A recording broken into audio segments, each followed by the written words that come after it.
Hi అండి, welcome to Veni life vlogs. అందరూ ఎలా ఉన్నారు?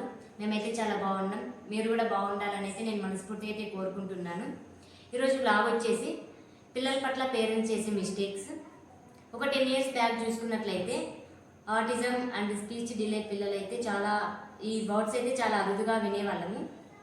కానీ ప్రెజెంట్ జనరేషన్లో అయితే ఒక 50 కిడ్స్లో నుంచి 5 to 10 kids autism and speech డిలేతో సఫర్ అవుతున్న పిల్లలైతే ఉన్నారు. ఆటిజం ఒక 1 year లోపు ఆర్ 1 year పైన పిల్లలతో అయితే ట్రేస్ చేయొచ్చు. వాళ్ళు ఐ కాంటాక్ట్ ఇవ్వకపోవడం, మనం చెప్పేది కాన్సన్ట్రేషన్తో వినకపోవడం, అందరితోటి వాళ్ళు మింగిల్ అవ్వకుండా ఉంటారు.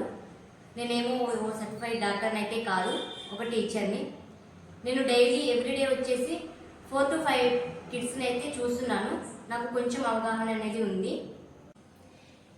ఇప్పుడు స్పీచ్ డిలే గురించి చెప్పాలంటే, ఇది వరకు జాయింట్ ఫ్యామిలీస్ ఉండేవి. Grand father, grand mother, father, mother, ఇలాంటి జాయింట్ ఫ్యామిలీస్ ఉండటం వల్ల ఎక్కువ కిడ్స్ తోటి ఇంటరాక్ట్ అయ్యేవాళ్ళు. సోషలైజేషన్ ఎక్కువ ఉండేది.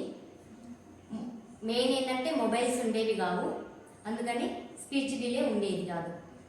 ఇప్పుడు కానీ ప్రజెంట్ జనరేషన్లో అయితే న్యూక్లియర్ ఫ్యామిలీస్ ఎక్కువైపోయినాయి. Father, mother working or job holders. వాళ్ళు ఇంటికి వచ్చిన తర్వాత కూడా ఇంట్లో వర్క్ ఉంటుంది కాబట్టి కిడ్స్కి మొబైల్ ఇచ్చి మొబైల్తో ఎంగేజ్ చేస్తున్నారు. మెయిన్ వాళ్ళతోటి మాట్లాడకపోవడం వల్ల, సోషలైజేషన్ లేకపోవడం వల్ల 90% అయితే స్పీచ్ డిలే అయితే అవుతుంది. మిగతా 10% అయితే ఫ్యామిలీ హిస్టరీ ఉండొచ్చు మేబీ.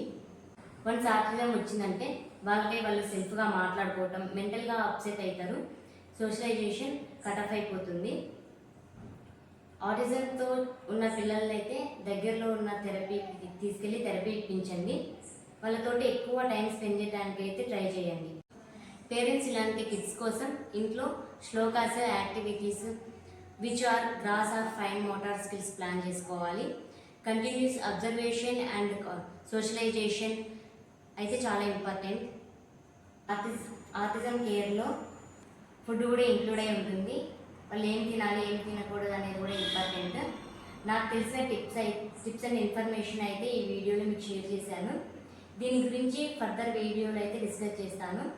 నేను మళ్ళీ చెప్తున్నా, నేను సర్టిఫైడ్ డాక్టర్ని అయితే కాదు.